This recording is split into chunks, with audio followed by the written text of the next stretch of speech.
솔솔 따라뵙겠습니다. 저랑 같이 가시죠, 마리님. 여러분, 검은 머리 짐승은 거두는 게 아니다라는 말 살면서 뼈저리게 느껴보신 적 있으십니까? 여기 평생 남편 뒷바라지하던 조강지처가 있습니다. 그런데 글쎄 이 남편이라는 작자가 굴러들어온 첩에게 홀려 제 아내를 엄동설안에 맨발로 내쫓았다고 합니다.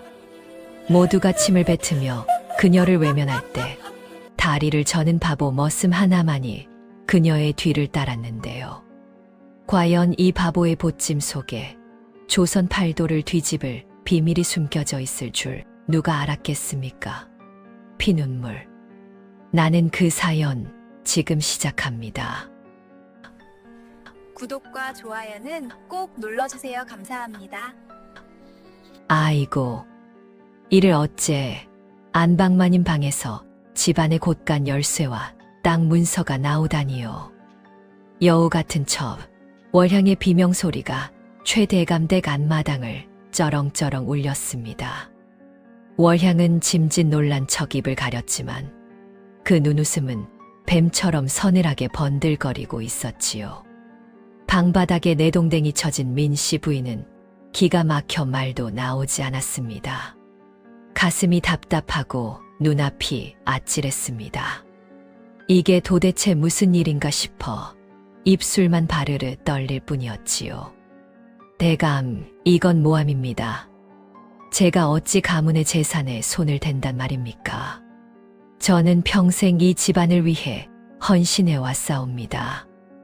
민씨 부인의 목소리는 절박함으로 떨렸습니다. 하지만 이미 월향의 치마폭에 정신이 팔린 최대감의 귀에 그 말이 들리겠습니까? 최대감은 다짜고짜 민씨 부인의 뺨을 철썩 하고 올려붙였습니다. 그 소리가 너무 커서 마당에 있던 하인들까지 움찔할 정도였습니다. 닥쳐라. 내년이 투기에 눈이 멀어 내 첩을 독살하려다 실패하니 이제는 재물까지 챙겨 도망가려 했더냐?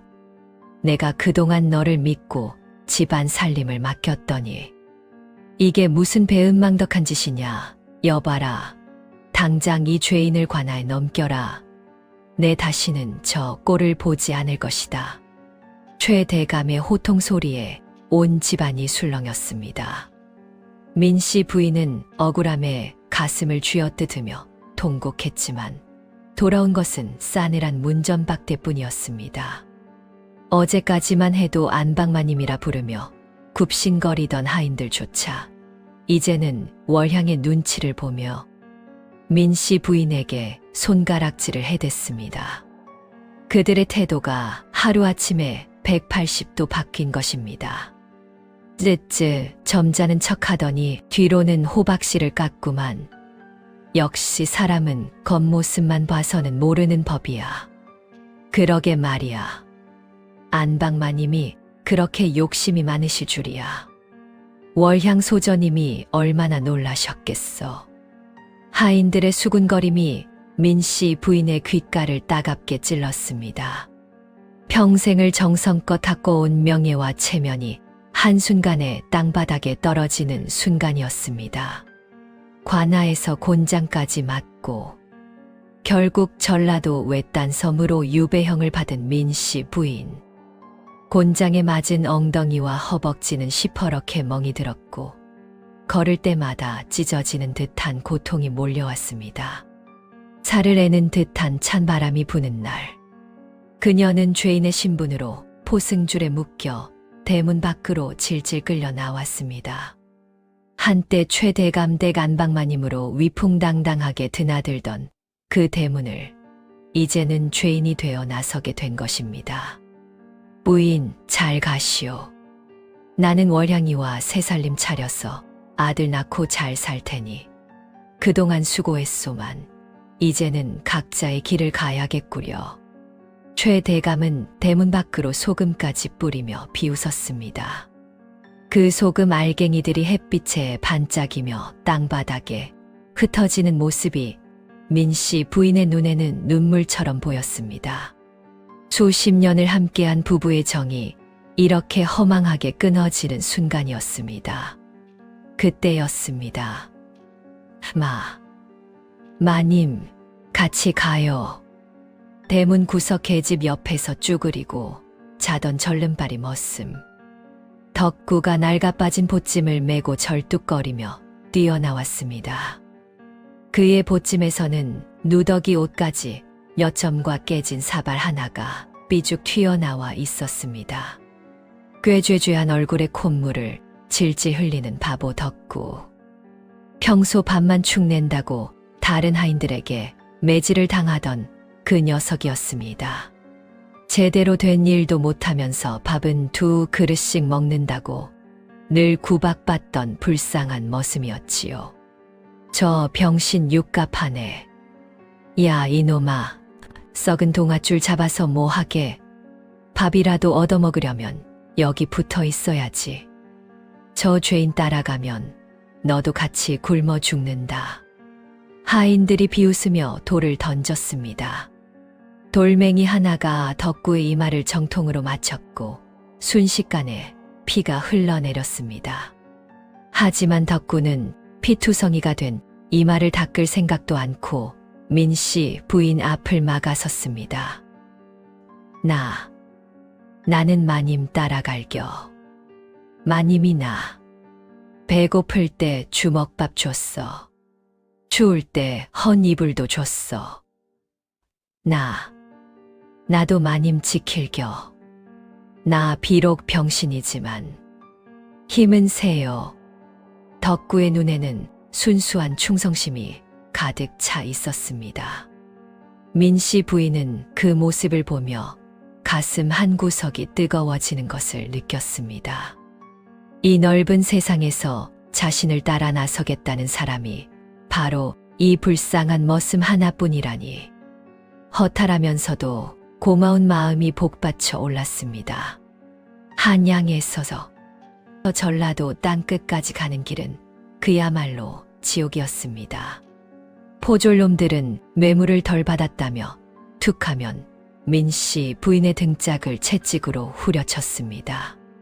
길이 험하다는 핑계로, 날씨가 덥다는 핑계로 온갖 트집을 잡아가며 괴롭혔습니다. 어이 죄인, 꾸물거리지 말고 빨리빨리 움직여. 해가 지기 전에 다음 마을까지 가야 한다고. 으악. 가녀린 민씨 부인이 비명을 지르며 쓰러질 때마다 그 채찍을 대신 맞는 건 덕구였습니다. 민씨 부인의 등에 채찍이 닿기도 전에 덕구가 재빨리 앞으로 뛰어들었던 것입니다. 아이고 때리지 마유. 차라리 나를 때려요. 마님은 약하신 분이라오. 덕구는 절뚝거리는 다리로 마님을 감싸 안고 자신의 등짝을 내밀었습니다. 채찍이 살점을 파고들 때마다 덕구의 입에서 신음이 터져 나왔지만 그는 이를 악물고 견뎠습니다. 등짝에는 새빨간 피멍이 가득했고 옷깃은 흘러내린 피로 얼룩졌습니다. 그래도 덕구는 바보처럼 헤헤 웃으며 말했습니다. 마님, 안 아파요.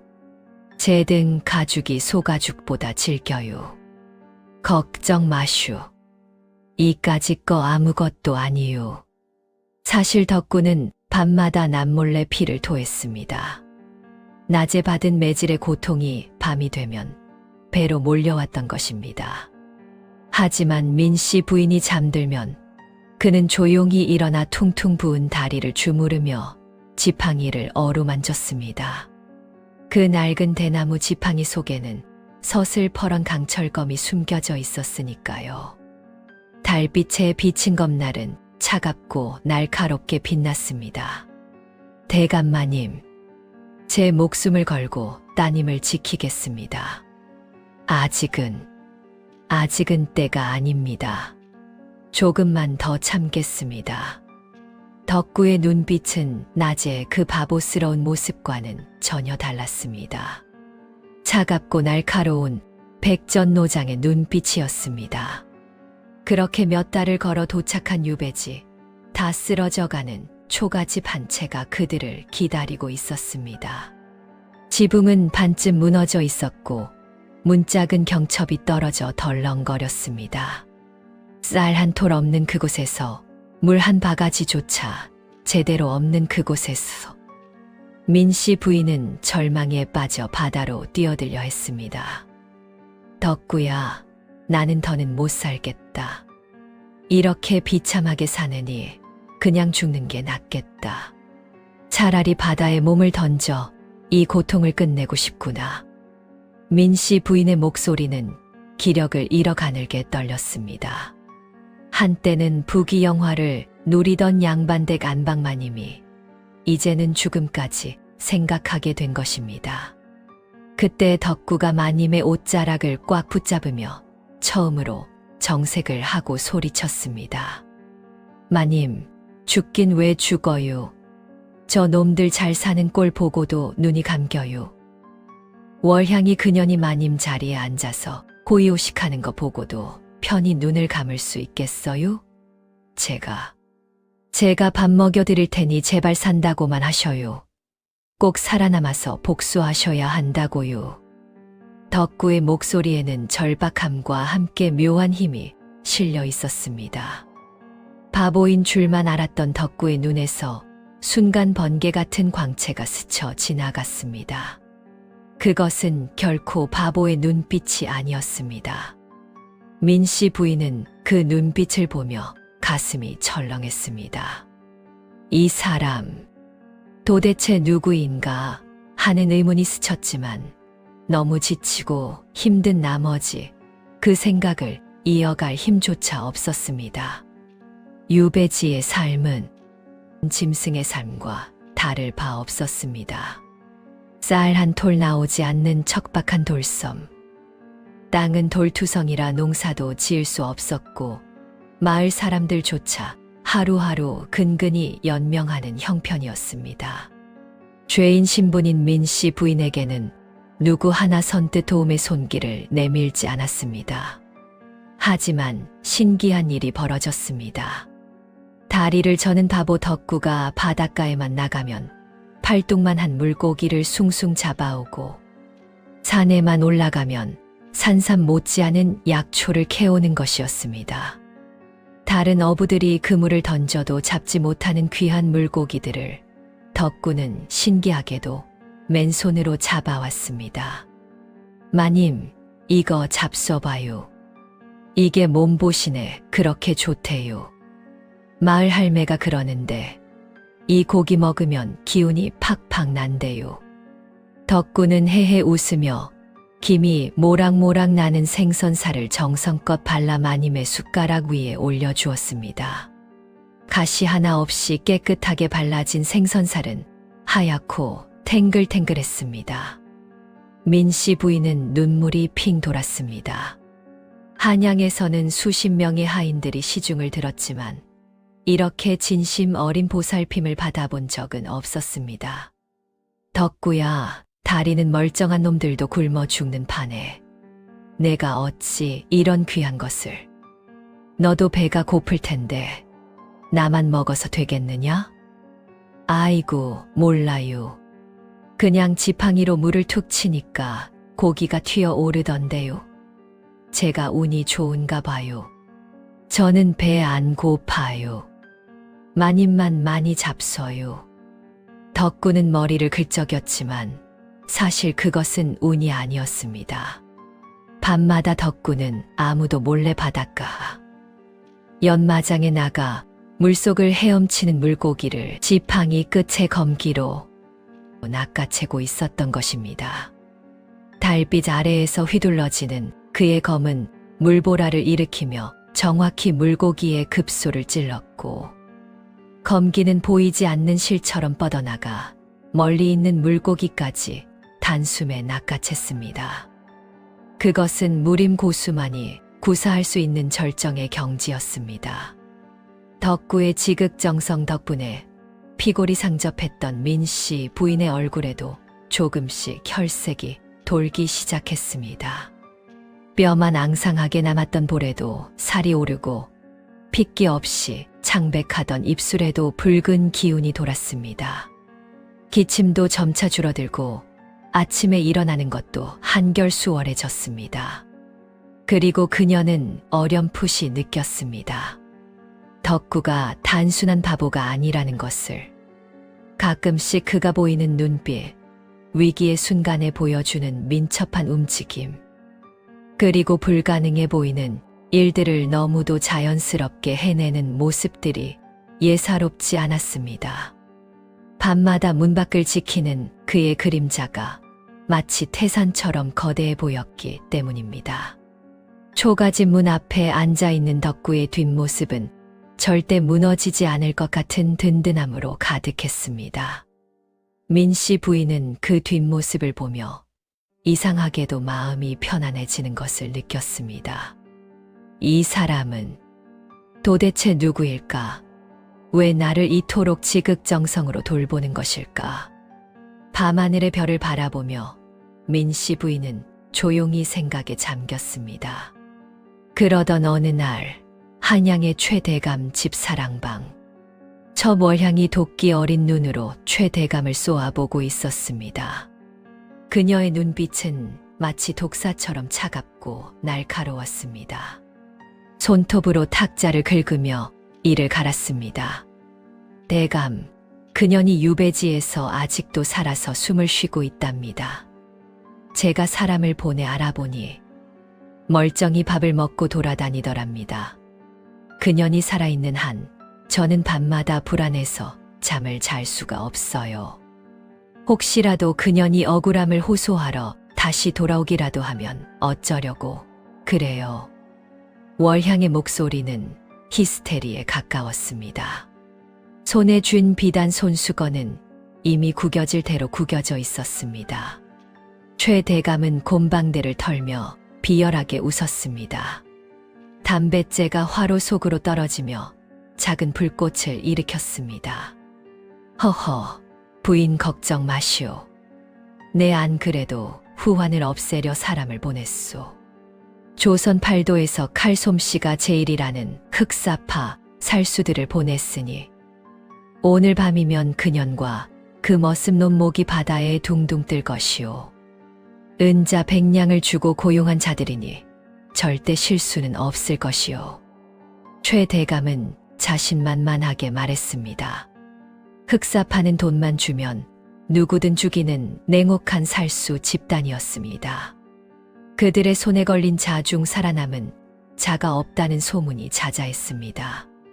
정말이죠. 대감, 이번에는 확실하게 처리해야 해요. 절대 실수가 있어서는 안 돼요. 월향은 불안한 듯 몇 번이고 되물었습니다.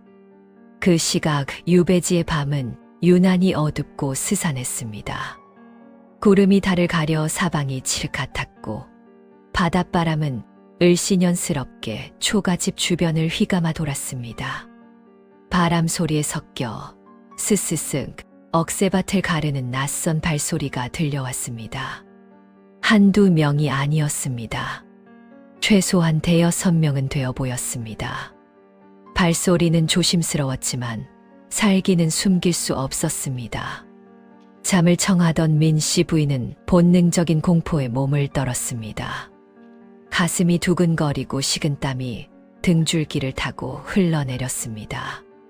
한양에서 자객이 올 것이라는 생각이 문득 스쳤습니다. 덕구야, 밖에 누가 온 것 같구나. 발소리가 심상치 않아. 민씨 부인의 목소리는 공포로 떨렸습니다. 하지만 대답이 없었습니다. 방 안을 둘러봐도 덕구의 모습은 보이지 않았습니다. 덕구야? 어디 간 거냐? 그녀가 다시 불렀지만 여전히 대답은 없었습니다. 대신 밖에서는 점점 더 가까워지는 발소리와 함께 쇠붙이가 부딪히는 작은 소리가 들려왔습니다.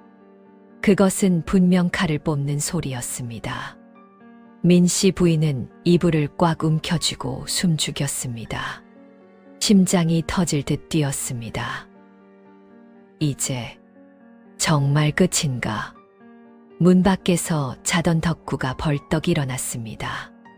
평소에 풀린 눈동자가 아니었습니다. 그의 눈매는 맹수처럼 매섭게 빛나고 있었습니다. 어둠 속에서도 그 눈빛만큼은 형형하게 빛을 발했습니다. 마님, 방문을 걸어 잠그고 절대 나오지 마셔요. 제가 부를 때까지 눈도 뜨지 말고 귀도 막고 계셔요. 밖에서 무슨 소리가 나도 절대 문을 열어서는 안 돼요. 덕구의 목소리에는 평소의 어눌함이 전혀 없었습니다. 차갑고 단호한 명령하는 자의 목소리였습니다. 덕구야, 무서워서 그런다. 저 사람들이 우리를 죽이러 온 게 분명해. 민씨 부인의 목소리는 공포로 떨렸습니다. 걱정 마셔요. 쥐새끼 몇 마리가 길을 잃은 모양인데 제가 따끔하게 혼내서 보내겠슈. 마님은 그저 안에서 기다리기만 하면 돼요. 덕구는 낡은 대나무 지팡이를 꽉 쥐고 마당으로 나갔습니다. 그의 걸음걸이에는 더 이상 절뚝거림이 없었습니다. 당당하고 위풍당당한 걸음으로 마당 한가운데 섰습니다. 달빛 아래 검은 복면을 쓴 자객 5명이 서슬퍼런 칼을 들고 포위망을 좁혀오고 있었습니다. 그들의 눈빛은 살기로 가득했고 손에 든 칼날은 차가운 달빛을 받아 섬뜩하게 반짝였습니다. 자객의 우두머리가 비웃었습니다. 그의 목소리는 쇠소리처럼 차가웠습니다. 크크크. 호위무사가 있다더니 웬 절름발이 병신이 하나 있구나. 이것 참 가소롭군.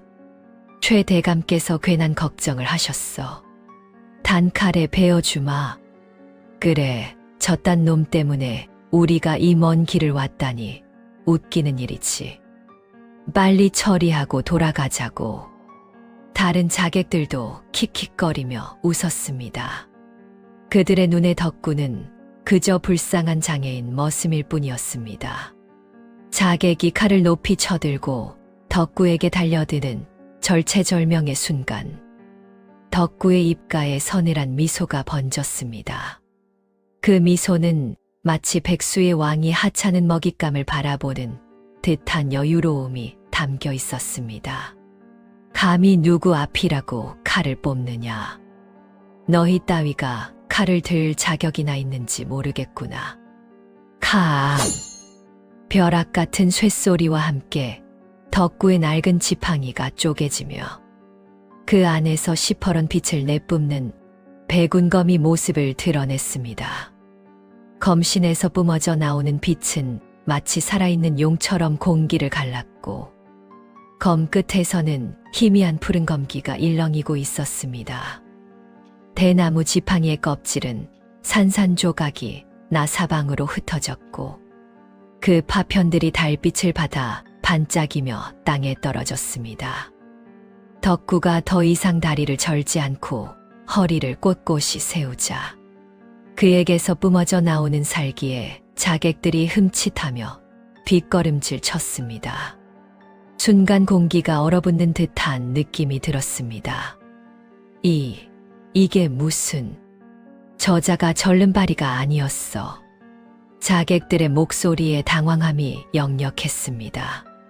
그들은 본능적으로 위험을 감지했습니다. 덕구의 눈빛이 차갑게 빛났습니다. 그리고 낮고 음산한 목소리로 말했습니다. 살아서 돌아갈 생각은 마라. 너희가 한양으로 돌아가 보고할 기회는 없다. 오늘 밤 이곳이 너희의 무덤이 될 것이다. 백운검의 검신이 달빛을 받아 더욱 눈부시게 빛났습니다. 그 빛은 마치 죽음을 예고하는 것처럼 차갑고 아름다웠습니다. 달빛 아래 도저히 믿을 수 없는 광경이 펼쳐졌습니다. 조금 전까지만 해도 다리를 절뚝이며 간신히 걷던 덕구의 모습은 온데간데 없었습니다. 마치 한 줄기 바람처럼, 아니 귀신이라도 씌인 듯 움직이는 덕구의 몸놀림에 자객들의 검은 허공만 헛되이 갈랐습니다. 그의 발놀림은 마치 물 위를 걷는 듯 유려했고 몸을 돌리는 동작은 버들가지가 바람에 흔들리듯 부드러웠습니다. 하지만 그 우아한 움직임 속에는 치명적인 살기가 숨어 있었습니다. 이놈의 정체가 대체 뭐냐? 자객들이 당황하여 비명을 질러댔지만 덕구는 대답 대신 한층 더 서늘한 칼춤을 추었습니다. 달빛을 받아 번쩍이는 그의 검은 마치 은빛 용이 허공을 가르는 듯 했습니다.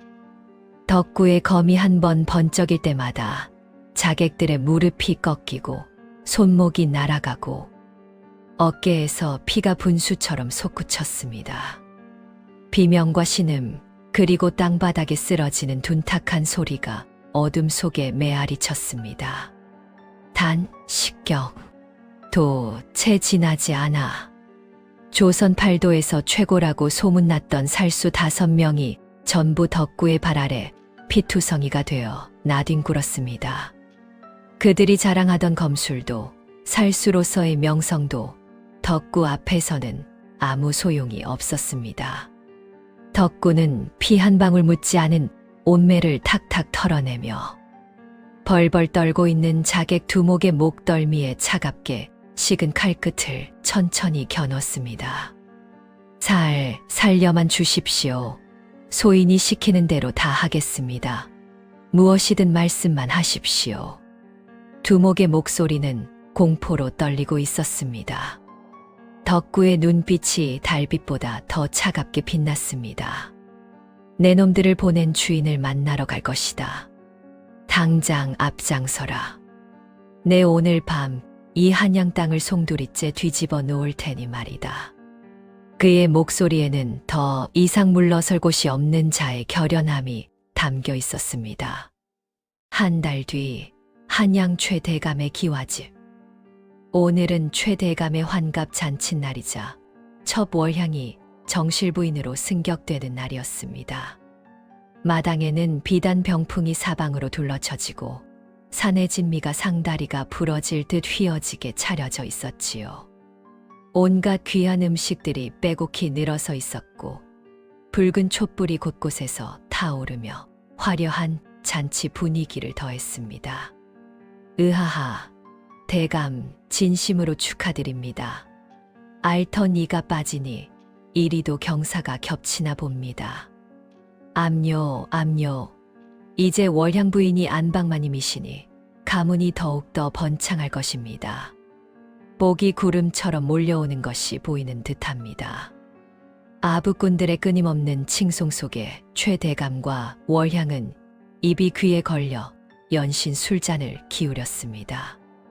월향은 쫓겨난 민씨 부인이 그토록 아끼던 비취, 놀이개를 허리춤에서 보란듯이 흔들며 요염하게 교태를 부렸습니다. 그녀의 눈빛에는 승리의 기쁨이 넘쳐 흘렀습니다. 대감, 저 징글징글하고 꼴불견이던 본처년이 죽었다는 소식을 들으니 술맛이 꿀맛보다 더 달콤하옵니다. 이제야 제 세상이 온 것 같사옵니다. 쿠당탕. 그 순간 육중한 대문이 요란한 소리와 함께 박살이 나며 마당 한가운데로 떨어졌습니다. 거대한 먼지 구름이 피어올랐고 잔치판은 순식간에 아수라장이 되었습니다. 손님들은 비명을 지르며 사방으로 흩어졌고 악공들은 악기를 바닥에 떨어뜨리며 겁에 질려 주저앉았습니다. 술상이 뒤집히고 음식들이 마당 바닥에 흩어졌습니다. 뿌연 먼지 속에서 두 사람의 그림자가 천천히 윤곽을 드러내며 뚜벅뚜벅 걸어 들어왔습니다. 그 기세는 마치 저승에서 복수하러 온 귀신처럼 섬뜩하고 차가웠습니다. 뉘시라니요. 감히 누가 이곳에.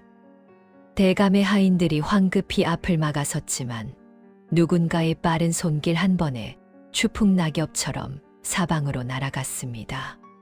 하인들은 마당 구석구석으로 나뒹굴며 신음을 흘렸습니다. 먼지가 서서히 가라앉아 드러난 얼굴들. 허름한 옷차림이지만 여전히 기품 있는 눈빛을 지닌 민 씨 부인. 그리고 그 옆에는 청색 무관복을 단정하게 차려입고 서슬퍼렇게 빛나는 장검을 허리에 찬 늠름한 사내. 덕구가 당당하게 서 있었습니다. 두 사람의 모습은 마치 한 폭의 그림처럼 위풍당당했습니다. 아니, 귀신이다. 죽은 귀신이 나타났다. 으아. 월향은 얼굴이 새하얗게 질려 사색이 되어 날카로운 비명을 지르며 최대감 뒤로 급히 숨었습니다. 그녀의 손은 부들부들 떨렸고 아까까지 자랑하던 비취 놀이개가 바닥에 떨어졌습니다.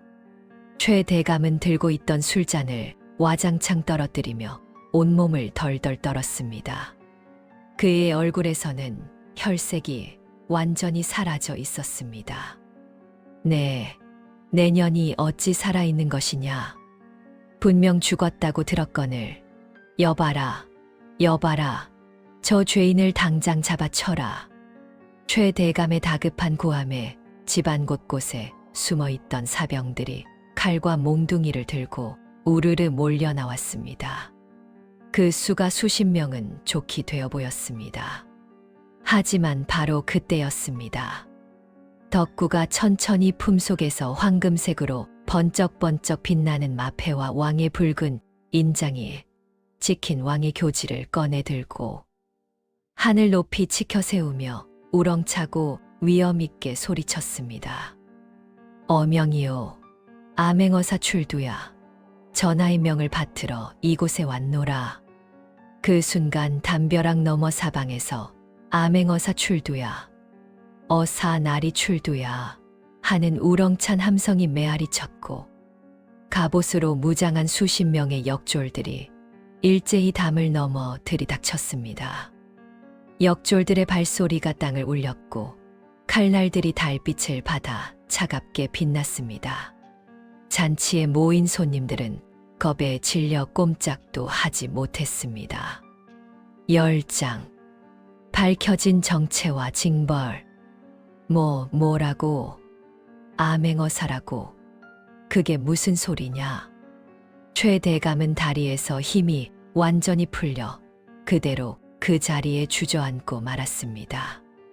온몸에서 식은땀이 비 오듯 흘러내렸습니다. 멍청한 바보 머슴인 줄로만 알았던 덕구가 사실은 왕의 극비 밀명을 받아 전국을 돌며 부패한 양반들과 탐관오리들을 감시하고 처단하던 중앙군 호위대장 겸 암행어사였던 것입니다. 그 놀라운 정체가 지금 이 순간 만천하에 드러난 것이었습니다. 덕구는 위엄있게 뚜벅뚜벅 걸어가 최대감의 멱살을 단단히 움켜잡더니 힘껏 들어 올려 화려한 잔치상 위로 거침없이 내동댕이 쳤습니다. 와장창 도자기 그릇들이 산산조각 나며 깨지는 소리가 마당 전체를 크게 울렸습니다. 음식들이 사방으로 튀고 술병이 넘어지며 붉은 술이 마루에 흥건히 쏟아졌습니다. 네 이놈, 조강지처를 무정하게 버리고 천한 첩과 더러운 작당을 하여 영무에 무시무시한 누명을 씌우다니. 내 놈의 죄는 능지처참을 당해도 모자랄 지경이로다. 어찌 이리 파렴치할 수 있단 말이냐. 덕구, 아니 호위대장의 우렁찬 호령에 최대감은 바지에 오줌을 지리며 바닥에 이마가 터지도록 머리를 쾅쾅 찧었습니다. 그의 관모가 벗겨져 나뒹굴었고 체면도 자존심도 이미 다 사라진 상태였습니다. 아이고 장군, 어사나리, 제발 한 번만 살려주십시오. 이 늙은이의 목숨만은 살려주십시오. 저 여우 같은 년이 꾀를 내어시켜서 그런 것입니다. 다 전연의 관계였습니다. 무슨 소리예요, 대감? 아니, 이게 지금 무슨 소리예요? 다 대감께서 먼저 꾸미신 일이잖아요. 저는 시키는 대로 했을 뿐이에요. 서로 죄를 상대에게 떠넘기며 머리채를 붙잡고 발버둥치며 싸우는 최대감과 월향. 그 추악하고 볼품없는 꼴은 차마 눈뜨고 보기 힘들 정도였습니다. 아까까지만 해도 잔치의 주인공으로 우쭐대던 두 사람의 비참한 몰골이었습니다. 그 처참한 꼴을 차갑게 내려다보던 민씨 부인이 매우 천천히 다가갔습니다. 그녀의 표정은 고요했지만 눈빛만큼은 얼음처럼 차가웠습니다. 그리고 월향의 뺨을 잇는 힘껏 후려쳤습니다. 짝! 청명한 소리가 마당에 울려 퍼졌습니다. 월향의 고개가 옆으로 확 돌아갔고 입가에서 피가 흘러나왔습니다. 내 폐물은 당장 내놓아라. 더럽고 천한 내 손때가 잔뜩 묻었으니 깨끗이 씻어야겠구나. 감히 주제도 모르고 남의 물건을 탐하다니. 덕구가 뒤에 도열한 역졸들을 향해 단호하게 명령했습니다. 저 두 년 놈을 당장 형틀에 단단히 묶어라. 내가 친히 곤장 100대를 내리칠 것이다. 한 대도 빠짐없이 제대로 맞춰야 할 것이니라. 아이고, 나 죽네. 나 죽어. 이 무겁고 거대한 돌을 어찌 나르란 말이냐. 팔이 부러지겠다. 시끄럽다. 밥값도 제대로 못하는 주제의 것들이 혀만 쓸데없이 살아가지고. 입 닥치고 빨리 옮겨. 1년 뒤 전라도 외딴 섬의 척박한 채석장. 햇빛이 뜨겁게 내리쪼이는 가운데 누더기를 걸친 남녀가 채찍을 맞으며 거대한 돌덩이들을 억지로 나르고 있었습니다. 그들의 얼굴은 땀과 먼지로 범벅이 되어 있었고 손발에는 굳은 살과 상처투성이었습니다. 바로 천한 노비로 완전히 전락한 최대감과 월향이었습니다. 한때 비단옷을 입고 산의 진미를 먹던 두 사람은 이제 짐승 취급을 받으며 하루하루를 연명하고 있었습니다. 두 사람은 틈만 나면 서로를 향해 내 탓이다. 다 내가 꾸민 짓이다. 라며 머리채를 잡고 치열하게 싸우다가 감독관에게 혹독한 매질을 당하는 것이 일상이 되어버렸습니다. 그들이 과거에 민씨 부인에게 했던 온갖 짓 그대로, 아니 그보다 훨씬 더 처참하고 비참하게 고스란히 갚이어받게 된 것입니다. 고통스럽게 신음하며 돌을 나르는 그들의 몰골은 사람이라기보다 짐승만도 못했으니 이것이야말로 사필귀정, 인과응보의 명백한 산 증거가 아니고 무엇이겠습니까? 하늘은 결코 악행을 저지른 자들을 그냥 두지 않는다는 진리가 이들의 비참한 말로를 통해 여실히 증명된 것이었습니다. 반면 한양의 민씨 부인댁은 화사한 웃음꽃이 만발했습니다. 마당 곳곳에는 축하하러 온 손님들로 북적였고 집안 분위기는 환하고 밝았습니다. 억울하고 누명이 완전히 벗겨진 민씨 부인은 가문의 방대한 재산을 모두 되찾았을 뿐만 아니라 왕실로부터 직접 정경부인이라는 영예로운 칭호까지 하사받았습니다.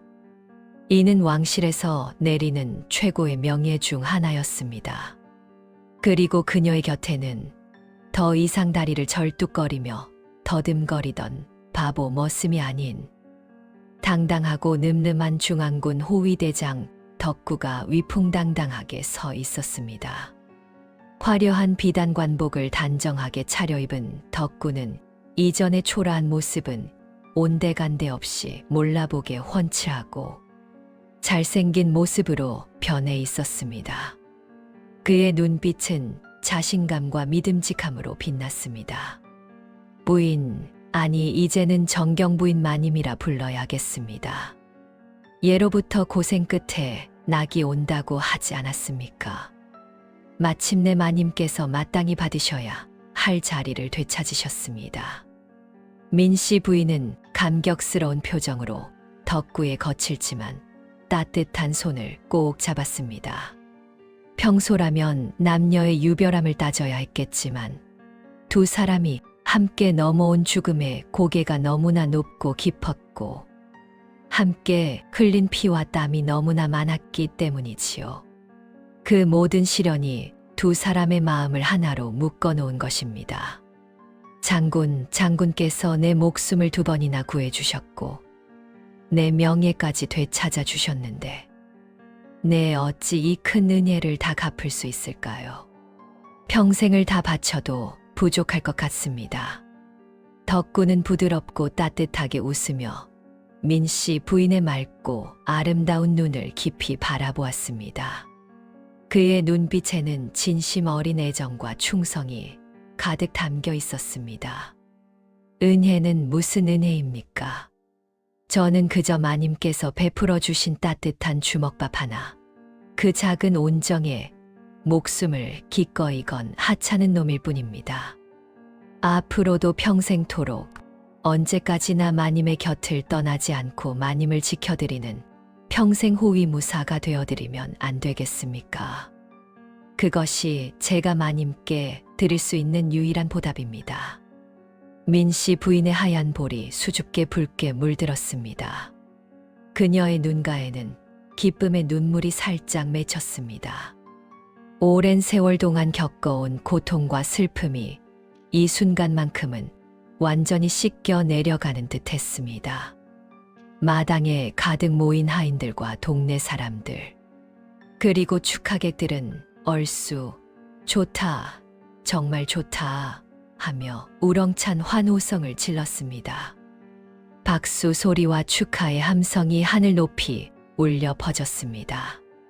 두 사람의 그림자가 따스하고 포근한 봄 햇살 아래 서서히 하나로 포개지며 기나긴 시련과 고난 끝에 마침내 찾아온 진정한 봄날을 알렸습니다. 매화꽃이 바람에 흩날리며 두 사람을 축복하는 듯했고 새들의 지저귀는 소리가 마치 축가처럼 들렸습니다. 자, 여러분, 오늘의 야담 어떠셨습니까? 사람을 겉모습만 보고 판단하면 큰 코 다친다는 옛말 하나도 틀린 게 없지요? 바보 머슴인 줄 알았던 덕구가 조선 제1검일 줄 누가 알았으며 천년만년 잘 살 것 같던 최 대감이 노비가 될 줄 누가 알았겠습니까? 착한 마음을 쓰면 하늘이 돕고 덕구 같은 귀인을 만나는 법입니다. 오늘 덕구의 시원한 칼춤에 가슴이 뻥 뚫리셨다면 지금 바로 구독과 좋아요 꾹 눌러주십시오.